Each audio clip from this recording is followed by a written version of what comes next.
Good day, everyone. Today we're gonna show you our group, which we're gonna perform celebrity vlogs and the experiment that will blow your mind. I'm so tired.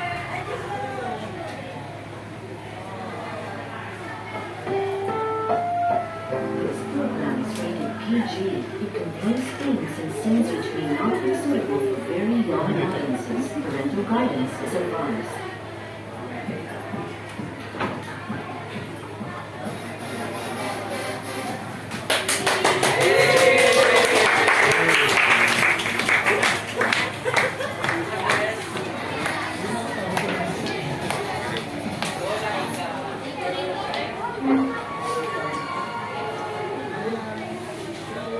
Oh my god, that's so amazing! And we're back for the final round. And for our remaining team, well, no other than Chris and Macy.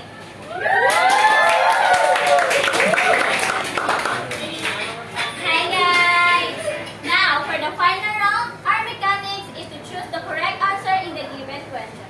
Each correct answer will be 25,000 pesos. And if you want this game, you will receive 100,000 pesos. Now, Chris and Macy, are you ready? Yes, we are ready. Now, let's begin. Blackboard, please reveal the question. And the following, which are the four oldest or newest words released based on Oxford dictionaries? Fashionista, unfriend, Yahoo, Google, frenemy, or shopaholic? Chris and Macy, I will give you 1 minute to answer.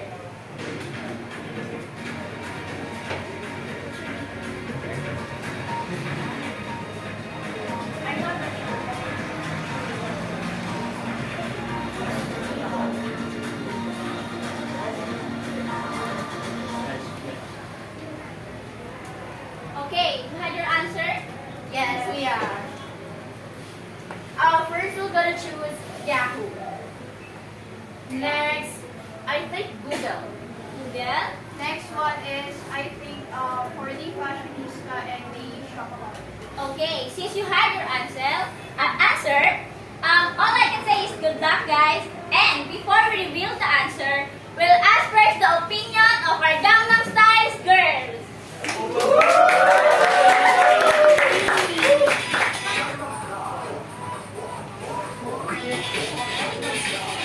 Oh my God, no energy. Again, please all welcome the Gangnam Style girls.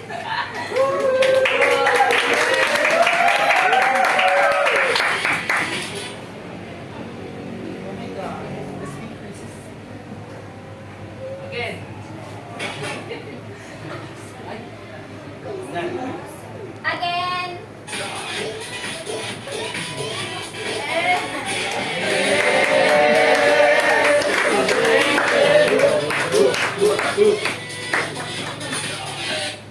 I have no energy. But anyway,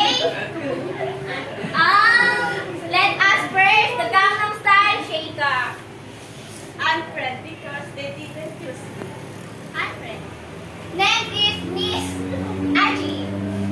I think frenemy because I feel it. Why? Where do you feel it?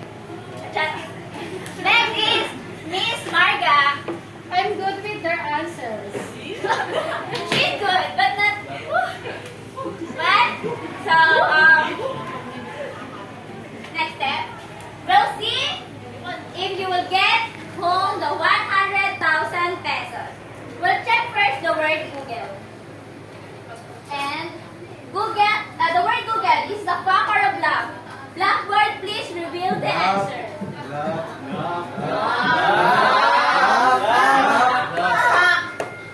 What? It is a fact. You have 25,000 pesos. Google was released last 1907. For the next word is Yahoo. Yahoo, it is a fact or a bluff? Blackboard, please reveal the answer.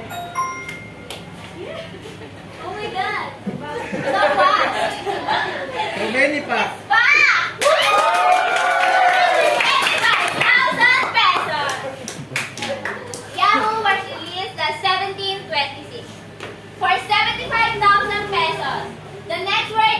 Fashionista, do you think it is a fact or a bluff? Bluff!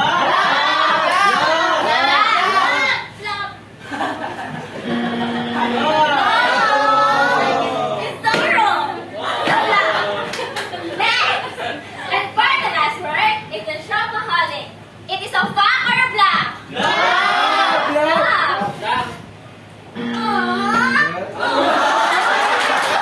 Another wrong! But anyway, guys, Chris and Macy, please step forward and join me here. It's alright, guys. You get 50,000 pesos. What can you say? Thank you so much, guys, for having us and giving us this opportunity to play for your game. And we'd like to thank the host and also the Gangnam Style group. And by the way, guys, this 50,000 pesos will be donated for the home for the agent. And thank you so much, guys, for this opportunity. Wow!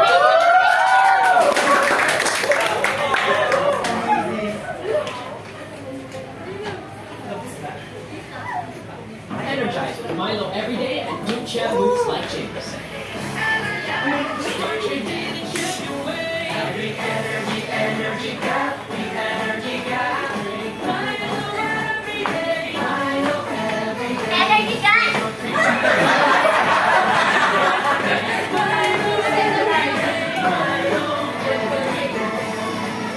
Drink Milo every day.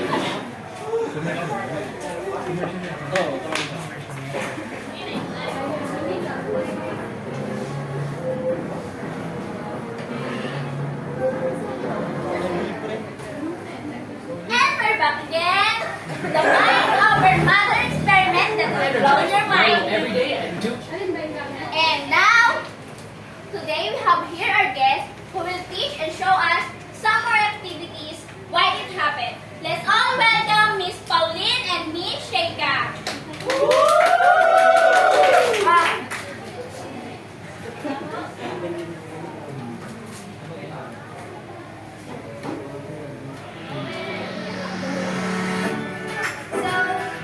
Good day. Before we introduce our experiment, this is the materials needed. The egg, the 3 cups, salt, and seawater. So, okay.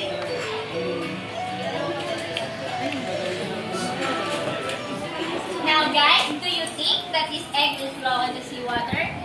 Stay tuned! I think it's the number that. So, here's the 2 cups.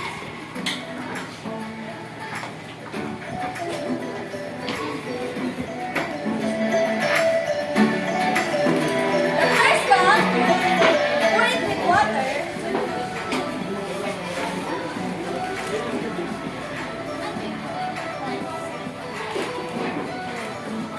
And the second cup will be the seawater.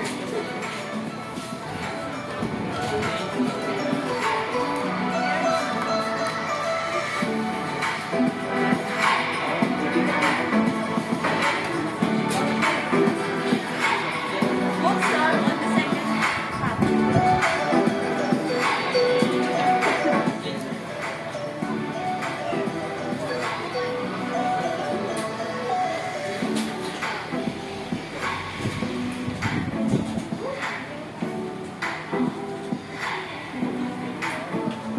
Mix.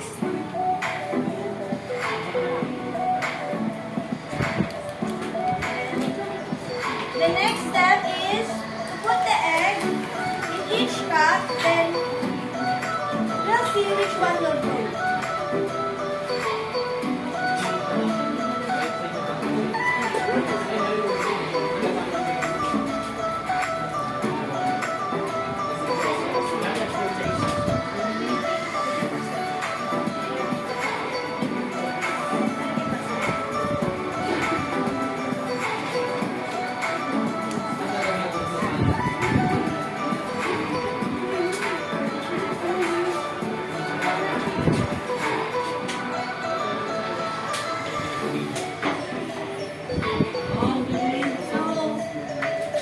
This is the salt water.